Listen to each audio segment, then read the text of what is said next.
یہ ریئلٹی ہے، یہ عبادت، یہ نفس کو اپنے کنٹرول کر کر خدا کی بارگاہ میں جو شخص حقیقی خدا سے محبت کرتا ہے اسے بتانے کی ضرورت نہیں ہوتی کہ نماز کا وقت ہو گیا ہے. خود جوانوں کو میں زیادہ بہتر مثال دیتا ہوں، ان کو زیادہ سمجھ میں آئے گی.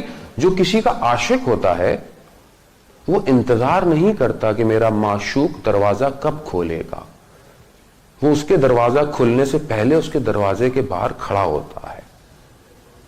لیلا مجنوں عرفا تمثیل استعمال کرتے ہیں کہ مجنوں لیلا کو ڈھونڈنے اس کے شہر گیا تو پوچھا کسی سے کہ لیلا کا گھر کہاں ہے، تو اس نے پوچھا تم کون ہو، کہا کہ میں مجنوں.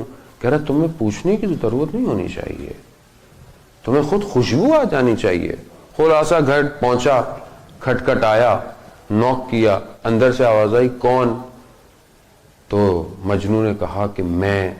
تو جواب آیا ابھی تک میں ہی ہو. چلا گیا. پھر کئی سال بعد واپس آیا، پھر کھٹکھٹایا کون؟ کہا تم.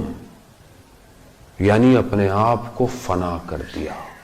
بلے شاہ کہتے ہیں کہ میں نہیں تو ہوویں، میں چلنا راہواں تو ہوویں، میں بولا گلنا تو ہوویں، میں نہیں تو ہوویں. یعنی اپنے آپ کو فنا کرنا پڑے گا. کربلا فنا کا درس ہے عزیزان محترم. کربلا کوئی ایکٹیویٹی نہیں ہے کہ we can gather and talk it and left. ہمیں اپنے آپ کو تبدیل کرنا ہے. کربلا نے، امام حسین نے پوری دنیا کو تبدیل کر لیا. آپ کے سامنے دیکھیں، آپ ہر کسی کے عشق کا کعبہ اس ٹائم کربلا ہے. عشق کا کعبہ کربلا ہے. امام حسین نے وہ کام کیا. ایک شخص شیخ مفید سے یا بہت بڑے علماء سے دونوں میں سے کسی ایک سے واقعہ نقل کرتا ہے کہ میں یہ سوچ رہا تھا کوفہ میں کھڑے ہو کے، واقعہ آپ کا سنا ہوا ہے، کہ میں سوچ رہا تھا کہ بھائی آخر امام حسین علیہ السلام نے کیا کام کیا ہے کہ روایتوں میں ہے کہ جو ایک قدم بڑھائے گا اس کے اتنے گناہ معاف ہو جائیں گے، اتنے اس کو مستحب حج کا ثواب مل جائے گا.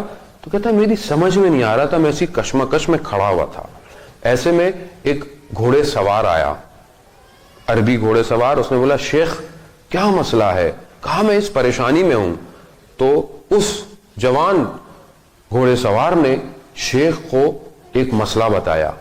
اس کا جواب کہا کہ ایک جگہ پہ بادشاہ ہے، بادشاہ تھا، اپنے لشکر کے ساتھ وہ شکار لڑنے گیا. اپنے لشکر یعنی اپنی فورس سے الگ ہو گیا، کھو گیا جنگل میں. جاتے جاتے دیکھا ایک جگہ پر پرانا ٹوٹا پھوٹا خیمہ لگا ہوا ہے. جب خیمہ لگا ہوا ہے تو دیکھا ایک بڑھیا سی عورت ہے. تو اس کو کہا کہ میں اس ملک کا بادشاہ ہوں. تو اس نے بولا کہ آئیے بیٹھیے، میں کیا کر سکتی ہوں؟ تو اس نے کہا کہ میرا بیٹا آ جائے تو ہم آپ کی خدمت کرتے ہیں، لیکن بہرحال میرے پاس اس ٹائم اور تو کچھ نہیں ہے، جو کچھ ہے میں آپ کی. تو اس کے پاس صرف ایک دمبا تھا، یعنی ایک گوٹ تھی، اس کو قربان کیا اور اپنے بادشاہ کی خدمت میں پیش کر دیا. تھوڑی دیر میں بادشاہ کا لشکر جو ہے وہ پہنچ گیا، بادشاہ کو لے کے جانے لگے. بادشاہ نے کہا اس بڑھیا کو بھی دربار لے کے چلو. غور سے سنیے گا. دربار لے کے گئے. اپنے جو وزراء تھے دربار میں ان سے پوچھا کہ میں اس کے پاس گیا، اس نے یہ مجھے خدمت کی، تو اب اس کو میں کیا انعام دوں؟ کسی نے بولا 100 بھیڑیں دے دیں، 100 گوٹ دے دیں. نہیں یہ کم ہے. کہا اونٹ دے دیں، یہ دے دیں، زمینیں دے دیں. کہا نہیں یہ بھی کم ہے. بات چلتے چلتے یہاں تک آئی کہ اپنی آدھی مملکت یعنی اپنا آدھا ملک اس کو دے دیں. تو بادشاہ کہتا ہے نہیں یہ بھی کم ہے. تو پھر کسی نے کہا کہ پھر بادشاہ سلامت تو پوری حکومت دیں گے کیا؟ کہا یہ بھی کم ہے. کہا کیسے؟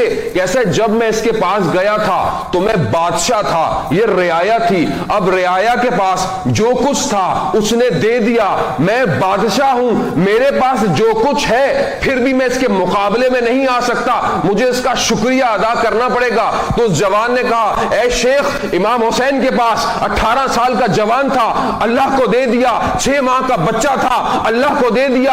کڑیل جوان بھائی تھا، اللہ کو دے دیا. جو کچھ حسین کے پاس تھا حسین نے اللہ کو دے دیا. اب اللہ کے پاس پوری خدائی میں جو کچھ ہے وہ حسین کا ہے. عزیزانے میں